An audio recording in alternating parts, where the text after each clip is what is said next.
to make money out of it. You know, I see it now, I can do it, and I can make money out of it. Well, that's not the kind of person that I hope this turns on. Right. You know, it is love, my brother, total purity, love, that everybody was born to work towards. And I, too, am working towards it. And I got enough trouble trying I even hate saying it. You know, you talk about being humble. Is that a humbleness thing when you talk about yourself? No, hell no. So how do you say it? You understand what I mean? Yeah, I do. But it comes natural through. It comes natural because you're poor. And you've got nothing to depend on but the Creator. And He teaches you in your poorness to be happy, or at least, you know, not once have I frozen to death. I've had 3 days deliberately without food because I didn't have the money. My wife and I looked at it as fasting. But my daughter had the one piece of meat that we had. And over a 3-day period, she ate it all up. It was for her sake that we fasted. We've been poor. And you know what? We haven't been that poor since. God honored that. And we weren't sitting there crying. We were sitting, my wife and I, we're not whining about the problem. Take care of the kid, He'll take care of us. And He saw to it that his other us, the little baby, had a hunk of meat that we could purify, you know, whatever, mash up, make baby food. And trust me, I'm taking you through little learning lessons and big hells. Trust me. That's part of the training of being an inner Hyoka, and it's certainly part of the training of being a Christ follower. Expect trouble and trust Him. Okay. So I appreciate that. I mean, yeah, you go your way, I'll go mine. I'm happy. If you're happy with yours, big deal. You're my brother, I love you. Just, how can I not help loving brothers and sisters, and some are true dingbat idiots. And I'm not putting you in that category. Okay, not yet. I don't think so. Okay. But can we turn this off? I'll go get a cigarette. Yeah. Would that be all right? Sure. Oh, go. All right. Oh, you're dropping everything here. Let's Yeah, see. it's the one on the left. Yeah. There we are. Okay. All right. I want to ask a question about the aliens that split off parts of themselves into humans. When they do that, do they have to have sexual intercourse? Do they have to have touch? Do they have to? How do they do that?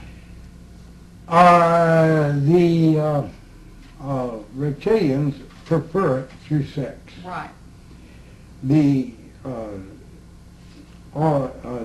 3 of the 4 unholy alliance prefer it by sex. Mm-hmm. But generally, the vast majority is done through DNA, you know, shots and stuff like that. Shots. Mm-hmm. Okay. Yeah, those are the kinder ones. But the 4th of the unholy alliance is the Greys, and they do it through that way, through shots.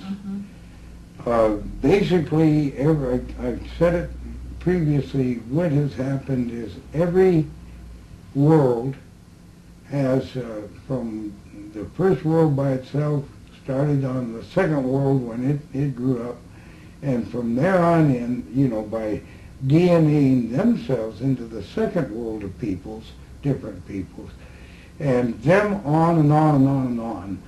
And what I'm saying is the reptilians and the unholy 4 are DNA'd themselves.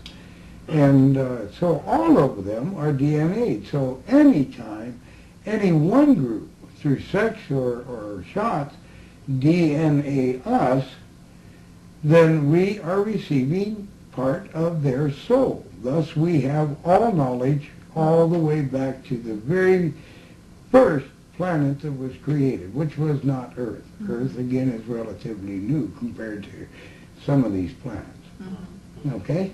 Now, there is a Gargoyle race who split and enter into walk-ins.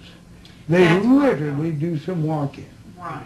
And these walk-ins are people that are depressed and don't want to live and don't want to die, you know, but what's the use and all that jazz. And they leave themselves wide open to these Gargoyle race, which is of that planet that comes by here every 2,600 or so years. Might be a little bit more, a little bit in, you know, in that general area. Might be over 3,000 years. And that group of the Unholy Alliance is, they don't have long technology, long-reaching spaceships. Long compared to anything we got, believe me, but not long compared to many, many other worlds. And so they have to be close to send their vanguard, their 4 people. And they will enter into somebody that's in this depressed state. They will enter into foolish people who aren't depressed but willingly allow it. And then they enter into people who are dead, immediately dead, bang, they're right there, and fill it up. Right.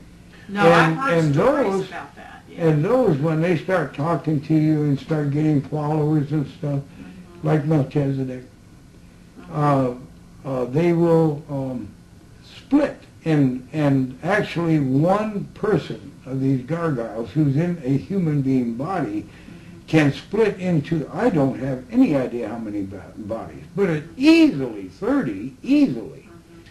So one person is many of that one. So everybody that's entered is that one person. And so they are literally another Drunvalo within that person, or whatever that is. Yeah. So in other words, that's really a whole, that piece of himself is actually just as functional as the whole when it goes in that person. Say that again, because I'm tired and I'm not picking up. Okay. No, same way, but just when he breaks off a piece of himself and it goes into another person, it's just as complete as the whole was. Yeah, and the break off, it's nothing that takes a little piece off of this, and after 30 or 300 people, that one doesn't exist, or just a tiny amount. No, I don't understand the ability of it. That's what I was going to ask. Know how that works. They all stay the same strength. Right.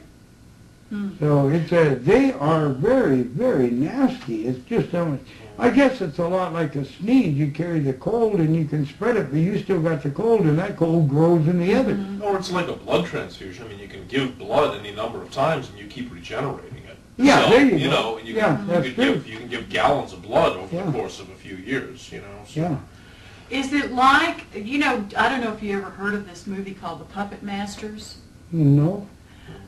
What that's about is exactly what we're talking about. There is an original alien being that will split parts of itself into other beings. And go into the original, but in other bodies. Right, and it's still itself completely whole, and it literally controls, remotely, if you will. No, it doesn't, because when it splits, it has the same mind. That mind goes too. Okay, so and the mind is all one and all in agreement. So it's not a matter of having to control it. It's it. It is it. Yeah, in many bodies. Okay. Really a frightening race, and not only frightening, but uglier, and I'll get out. Well, they're scary-looking people. Yeah, these beings were too.